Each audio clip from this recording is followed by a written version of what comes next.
Allahu Allahu Allahu Allah Allahu Allah.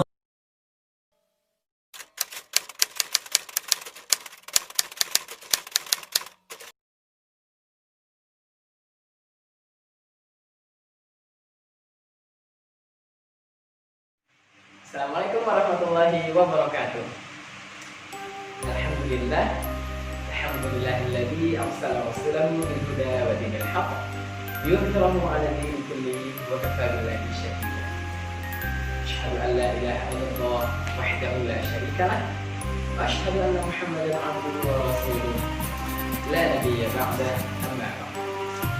Rabbi shrah li sadri wa yassir li amri wahlul 'uqdatam min lisani yafqahu. Segala puji bagi Allah Subhanahu wa taala, yang mana Allah masih memberikan kita kesempatan, masih memberikan kita kesehatan, dan juga masih memberikan kita karunia. Kita sebutkan sekarang puji syukur kita kepada Allah. Alhamdulillah. Salawat dan salam adalah selalu kita doakan kepada Allah agar selalu dikirimkan kepada Nabi kita, panutan kita, suri teladan kita, yaitu Nabi Muhammad Sallallahu Alaihi Wasallam. Baiklah, pada kesempatan kali ini kita akan mengenal seseorang yang sangat luar biasa, yaitu panutan kita, suri teladan kita, yang patut kita contoh, yaitu Nabi Muhammad Sallallahu Alaihi Wasallam.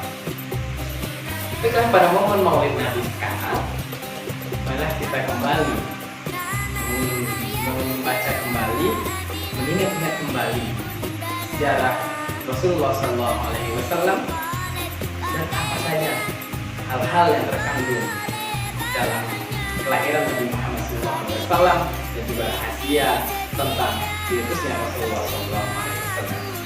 Baiklah, pertama, Nabi Muhammad SAW merupakan salah satu dari seorang nabi yang diutus oleh Allah Subhanahu wa taala. Beliau merupakan nabi terakhir yang Allah utus di atas muka bumi ini, dan beliau diutus kepada kaum Arab.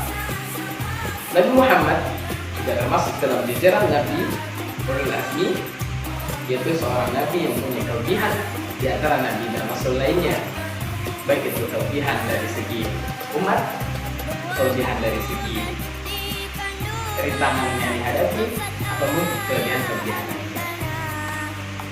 Melalui momen Maulid Nabi ini, mana kita kelas balik hal-hal yang terjadi dan juga kelebihan Nabi Muhammad SAW sebelum beliau lahir.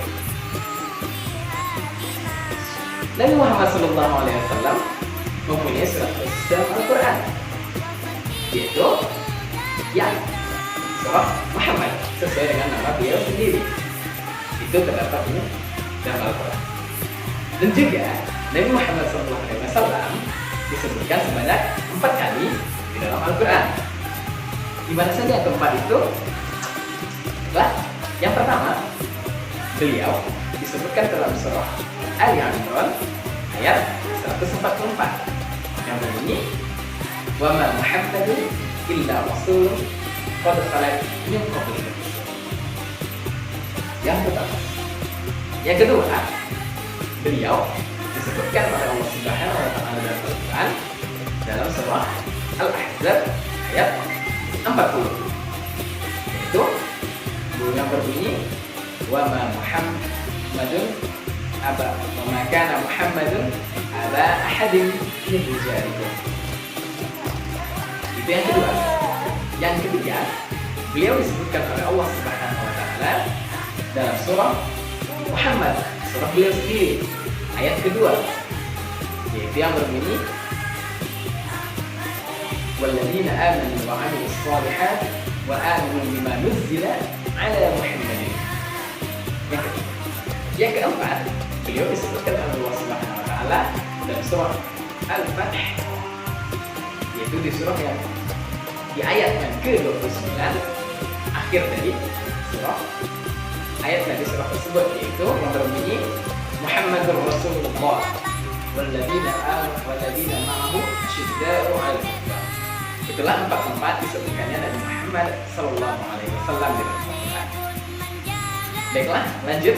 Itulah salah satu kemuliaan yang diberikan oleh Allah kepada Nabi Muhammad sallallahu alaihi wasallam. Masya Allah. Dia adalah seorang Muhammad sallallahu alaihi wasallam, merupakan seorang anak laki-laki yang lahir dari pasangan Abdullah bin Abdul Muthalib dan Aminah binti Wahab.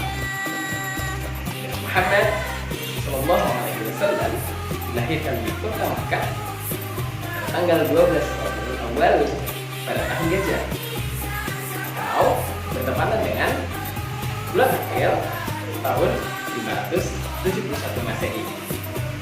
Jarak yang begitu jauh di antara Nabi yang diutus sebelumnya, yaitu Nabi Isa alaihi salam, yang mana kelahiran Nabi Isa ditandai sebagai awal dari tahun Masehi yang sebelumnya. Kelahiran Nabi Muhammad SAW yang dikatakan sebagai Nabi terakhir itu sudah dijanjikan di dalam kitab-kitab yang masih dipercayai oleh orang-orang yang benar-benar memahami isi kitab yang diberikan kepada nabi-nabi sebelumnya, seperti kitab Injil dan kitab Taurat. Bahkan di dalam Al-Quran, Allah Subhanahu wa Ta'ala sudah menggambarkan perkataan Nabi Isa akan kedatangan dari Nabi terakhir ini.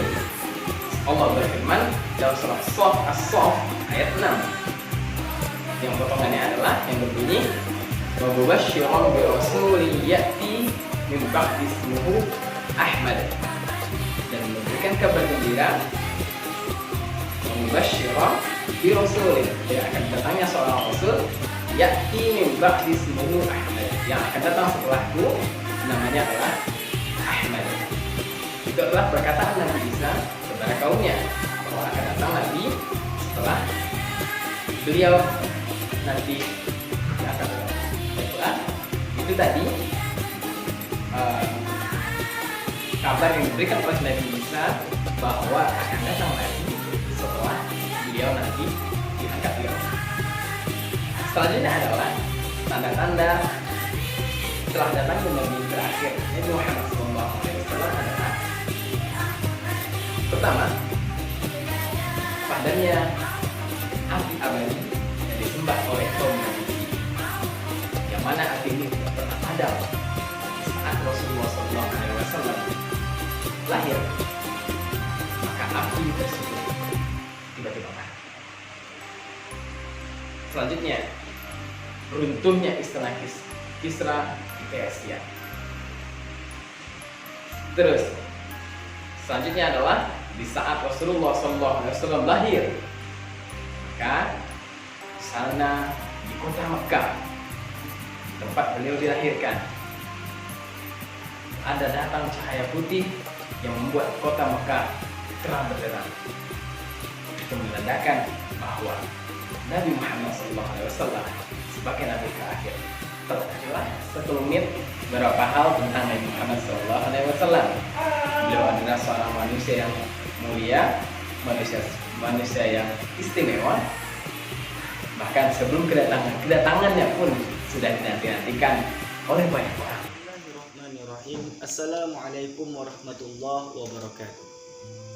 Alhamdulillahi rabbil alamin, wa bihi nasta'inu ala umuri dunya waddin. Asyhadu an la ilaha illallah wahdahu la syarika lah, wa asyhadu anna Muhammadan abduhu wa rasuluhu alladzi la nabiyya ba'da. Qala subhanaka la ilma lana illa ma 'allamtana innaka antal alimul hakim. Allahumma 'allimna ma yanfa'una wa anfa'na bima 'allamtana wa zidna ilma. Hadirin yang dimuliakan Allah Subhanahu wa taala, bersyukur kita kepada Allah Subhanahu wa taala dengan ucapan alhamdulillahirabbil alamin. Berselawat kita kepada Rasulullah sallallahu alaihi wasallam dengan ucapan Allahumma shalli ala sayyidina Muhammad wa ala ali sayyidina Muhammad. Assalamualaikum ya Rasulullah. Berbicara tentang Rasulullah sallallahu alaihi wasallam, kita tahu bahwasanya Nabi Muhammad sallallahu alaihi wasallam adalah seorang utusan yang sangat memikirkan umat. Allah tabaraka wa taala berfirman dalam surat At-Taubah ayat 126, A'udzubillahi minasyaitonirrajim. Bismillahirrahmanirrahim.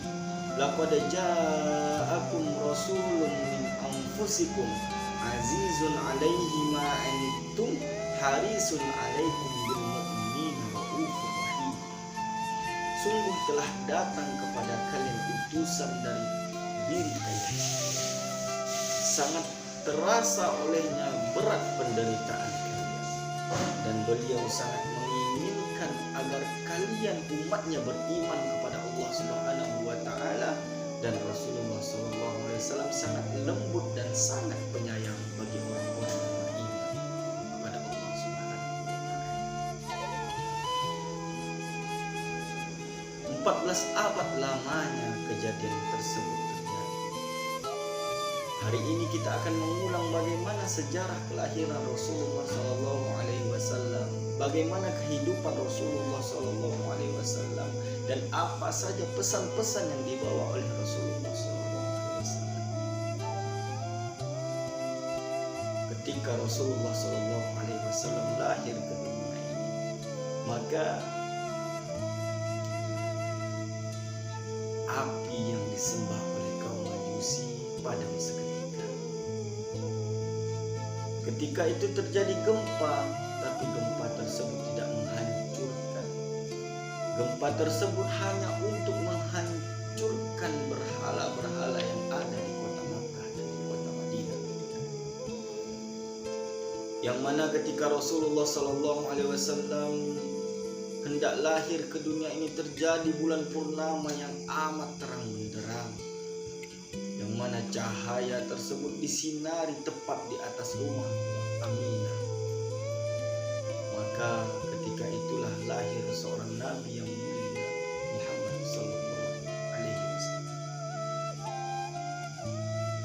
Nabi Muhammad SAW adalah sosok panutan. Laqad kana lakum fi Rasulillahi uswatun hasanah. Sungguh telah ada di dalam diri Rasulullah SAW itu uswah, suri tauladan, hasanah yang sangat baik untuk kita. Apa akhlak Rasulullah SAW itu? Kana khuluquhu khuluqul Quran. Bahwasanya akhlak dari baginda Rasulullah SAW itu adalah akhlak yang ada di dalam Al-Quran. Hadirin sidang jamaah yang dimuliakan Allah Subhanahu wa taala. Rasulullah SAW adalah seorang nabi yang sangat sederhana. Sampai sekarang kalau kita lihat Masjid Nabawi, kita temukan ada namanya Ustuwanatus Sarir.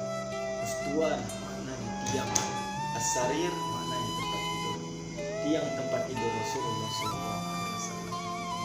Suatu kali Abu Bakar mendapati Rasulullah SAW sedang tidur.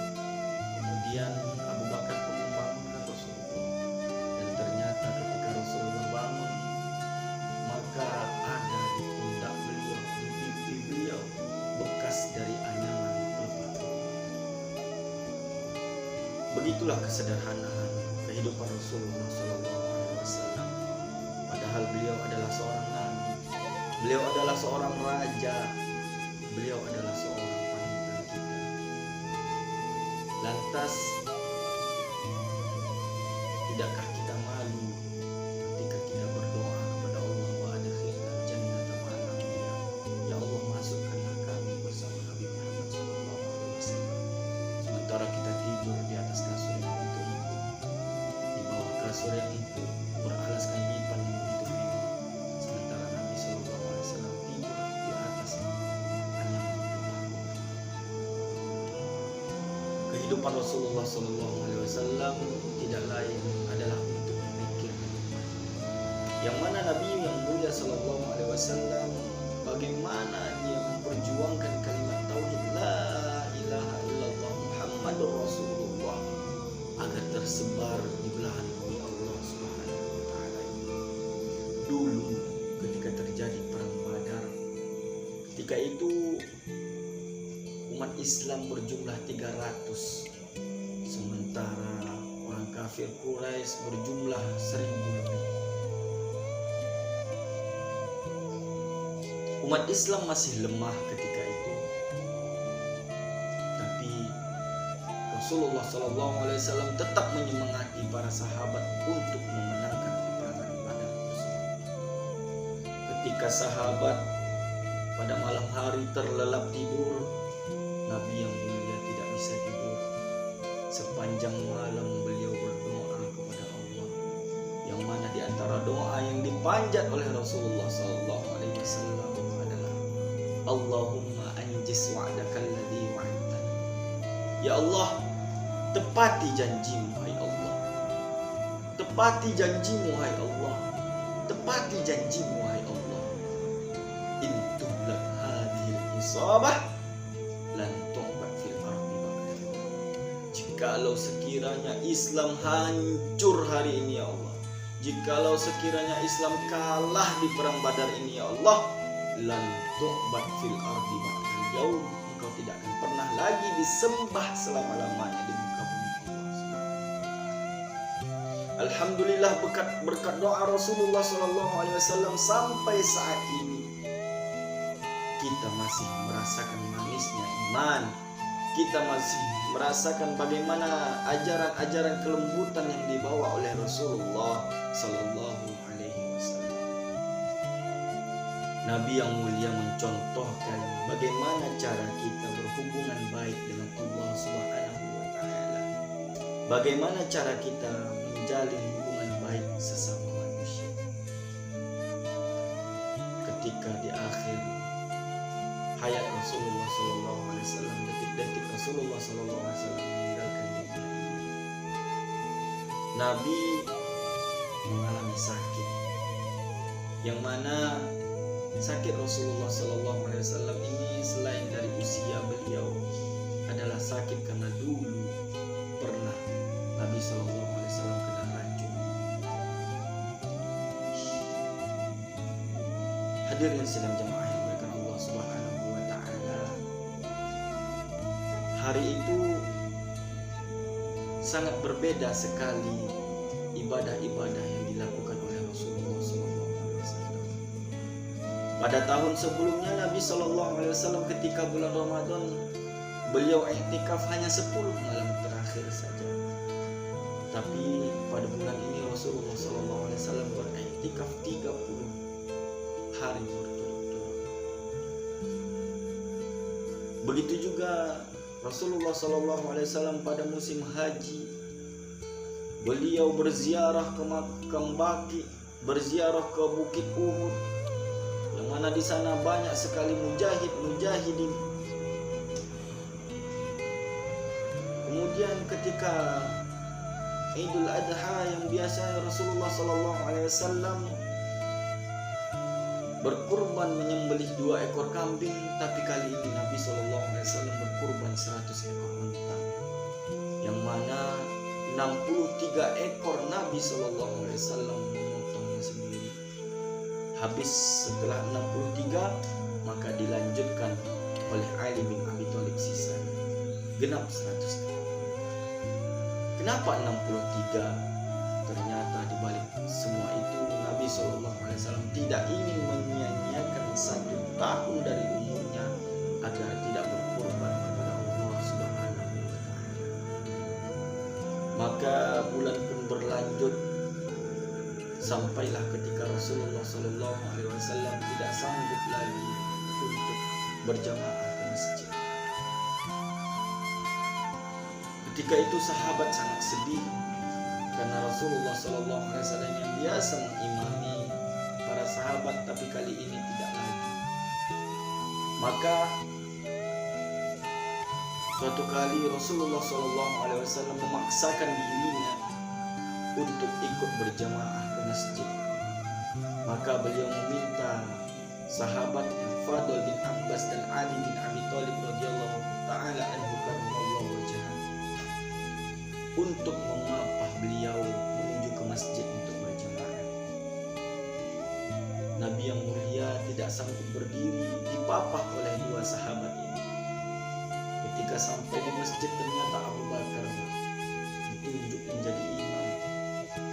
Ketika itu Abu Bakar melihat Rasulullah dan Abu Bakar hendak mundur. Tapi ternyata Rasulullah SAW memberikan isyarat agar Abu Bakar tetap melanjutkan salat. Setelah sholat berjamaah, maka Rasulullah SAW pun duduk di atas kursi, dan Rasulullah SAW bersabda kepada para sahabat, "Man kuntu jalantu lahu hadza zuhri falyastaqim minhu."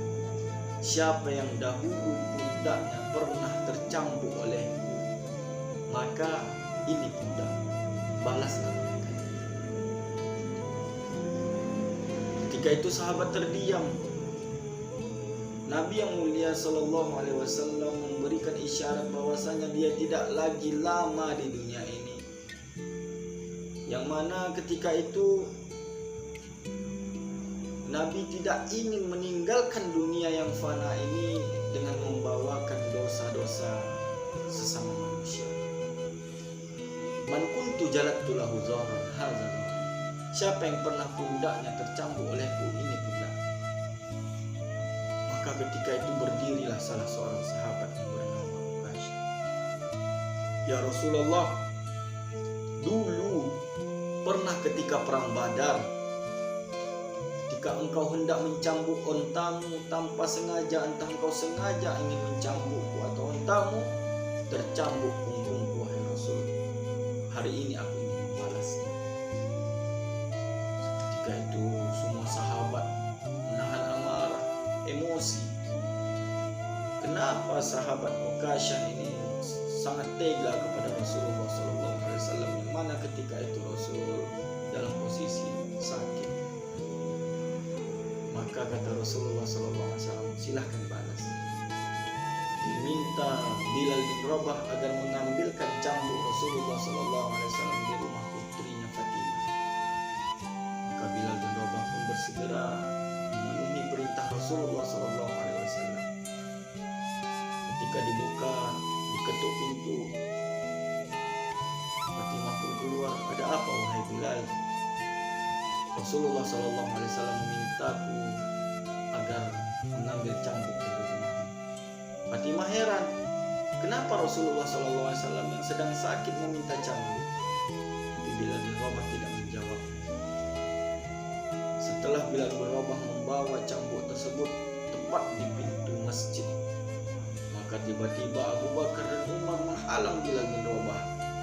Wahai Bilal, jangan sekali-kali kau berikan cambuk itu kepada Rasulullah SAW.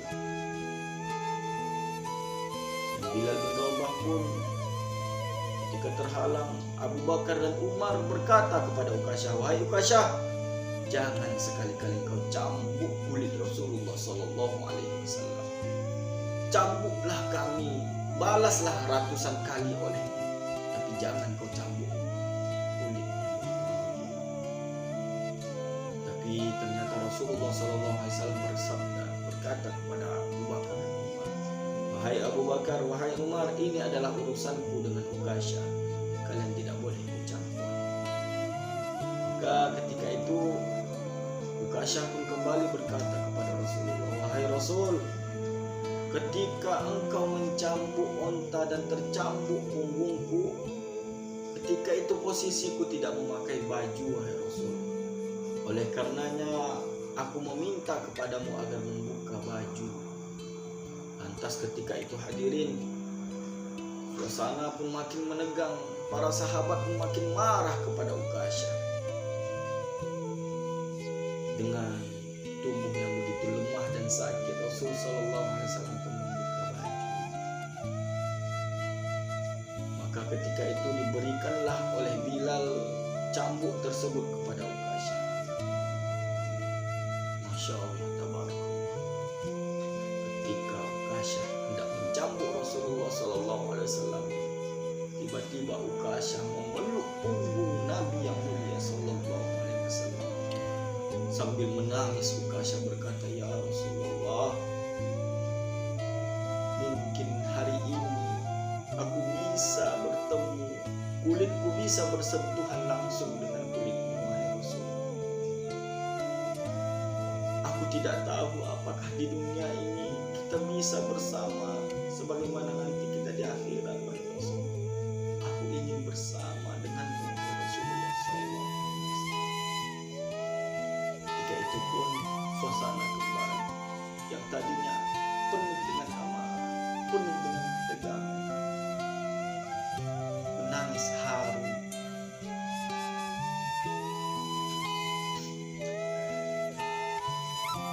Hadirin sedang jemaah Allah Subhanahu wa Ta'ala. Kemudian Nabi SAW lanjut bersabda, "Man kuntu syatamtu lahu ardan hadza falyastaqim." Siapa yang dahulu harga dirinya pernah tersakiti oleh sumpah serapah yang keluar dari lisanku menyakiti hatinya, hadza ini harga diri Muhammad, falyastaqim, balaslah oleh kalian. Sahabat terdiam, mereka tahu bahwasanya ini adalah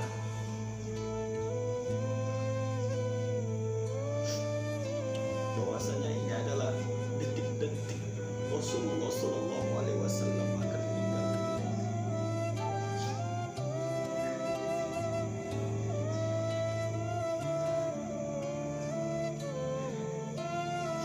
Kemudian Rasulullah Sallallahu Alaihi Wasallam bersabda, siapa yang dahulu aku pernah meminjam uang, ada hutangku kepada. Berdiri salah seorang sahabat, ya Rasulullah, innalaka alayya salasata dirham. Engkau pernah meminjam kepadaku 3 dirham, wahai Rasul. Kemudian Rasul sallallahu alaihi wasallam menyuruh Fadl bin Abbas untuk membayarkan utang Rasulullah sallallahu alaihi wasallam, dan Fadl pun membayarkan. Tibalah masa kejadian tersebut tepat pada hari Rabu, Kamis, Jumat, Sabtu, Ahad. Rasulullah Sallallahu Alaihi Wasallam sudah tidak lagi mampu ke masjid. Tibalah detik-detik ketika Rasulullah Sallallahu Alaihi Wasallam hendak meninggal dunia. Betapa sakitnya kematian tersebut yang dirasakan oleh Rasulullah Sallallahu Alaihi Wasallam. Tatkala malaikat Israel datang menjemput Rasulullah Sallallahu Alaihi Wasallam, Fatimah Az-Zahra melihat bagaimana keringat yang begitu besar keluar dari dahi Rasulullah SAW, dari kening Rasulullah SAW. Dan Nabi bertanya kepada Israel, ya Israel, apakah begini beratnya sakaratul maut? Inna lil mauti la sakarat. Sungguh di dalam kematian ini ada sakarat.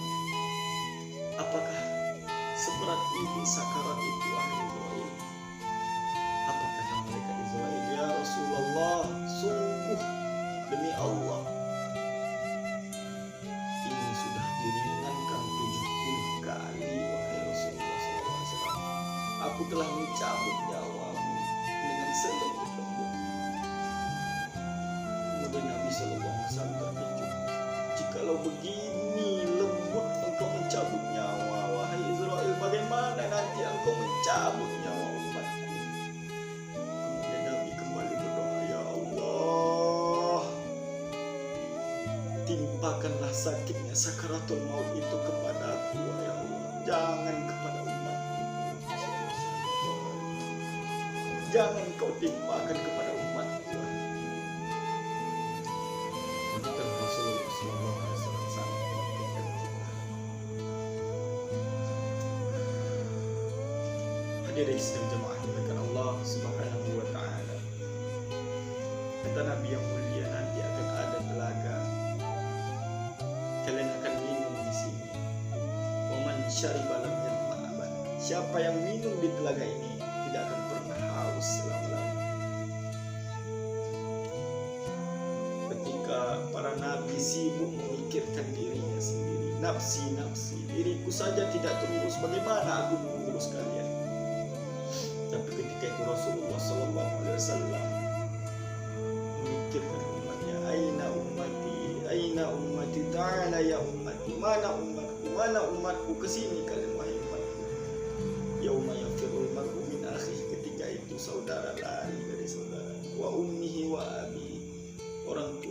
dari anak-anaknya, wa sahibatihi wa bani, pasangan lari kepada pasangannya, anak lari dari orang tua. Likulli imri'in yawma idzin sya'nun yughnihi, ketika itu setiap insan sibuk memikirkan urusannya masing-masing. Tapi Nabi yang mulia sallallahu alaihi wasallam mencari umatnya, aina ummati, aina ummati, aina ummati, mana umatku, minum telaga ini, kalian tidak akan pernah haus selama-lamanya. Suatu kali Nabi sallallahu alaihi wasallam duduk dan berkumpul bersama sahabat. Nabi berkata, ana mushtaqun bi ikhwani, aku sangat rindu berjumpa dengan saudara-saudaraku. Lantas sahabat bertanya, alasna ikhwana ya Rasulullah, bukankah kami ini adalah saudara-saudaramu wahai Rasulullah? Jawab Nabi, kita antum ashabi, kalian adalah sahabat-sahabat. Ikhwani, saudaraku itu adalah humul ladzina lam yaruni walakinnahum yu'minuna bi, mereka yang belum pernah melihat aku, mereka yang belum pernah berjumpa dengan aku, tapi mereka beriman kepada aku. Itulah kita hadirin kepada Allah Subhanahu wa Ta'ala. Oleh karenanya di momentum Maulid Nabi sallallahu alaihi wasallam, marilah kita charger keimanan kita kepada Allah, agar kita semakin taat kepada Allah, taat kepada ajaran-ajaran yang dibawa oleh Rasulullah sallallahu alaihi wasallam. Semakin cinta kita kepada Rasulullah sallallahu alaihi wasallam. La yu'minu ahadukum hatta akuna yuhibba ilaihi min malihi wa auladihi wa walidihi wan nasi ajma'in. Tidak beriman salah seorang di antara kalian sampai aku lebih kalian cintai dari harta kalian, dari anak kalian, dari orang tua kalian, dari seluruh manusia yang ada di dunia ini. Allahumma sholli ala sayyidina Muhammad wa ala ali sayyidina Muhammad. Allahumma sholli ala sayyidina Muhammad wa ala ali sayyidina Muhammad. Allahumma sholli ala sayyidina Muhammad wa ala ali sayyidina Muhammad. Hadirin yang dimuliakan Allah Subhanahu wa Ta'ala, mari kita jemput rasa cinta yang telah dipupuk oleh Rasulullah sallallahu alaihi wasallam. Semoga cinta Rasulullah sallallahu alaihi wasallam terhadap umatnya terbalaskan cinta kita kepada Rasulullah sallallahu alaihi wasallam dengan ibadah-ibadah yang kita lakukan, dengan amalan-amalan soleh yang kita lakukan, yang mudah-mudahan amalan-amalan kebaikan itu akan mengantarkan kita berjumpa dengan Rasulullah sallallahu alaihi wasallam. Demikianlah kita tutup dengan doa kafaratul majlis. Subhanakallahumma wa bihamdika asyhadu an la ilaha illa anta astaghfiruka wa atubu ilaik. Assalamualaikum warahmatullahi wabarakatuh.